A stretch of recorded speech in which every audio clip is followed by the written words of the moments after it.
Oil हमारा गर्म हो गया है और अभी बस बंद कर दिया है मैंने गैस को।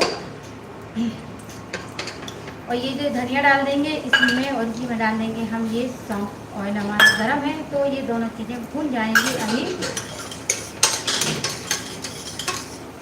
और इसी में डाल देंगे हम ये थोड़ी सी हींग, 1/4 चम्मच डाली है हींग। और सभी चीज़ों को हम अच्छे से अभी मिक्स कर लेंगे जब तक ये हमारे मसाले मतलब जो जीरा और सौंफ और धनिया भुनेगी उसी में ही हमारा जो ऑयल हल्का सा ठंडा हो जाएगा, गुनगुना रहेगा, तभी हम इसमें अपने जो सूखे मसाले हैं वो डाल देंगे।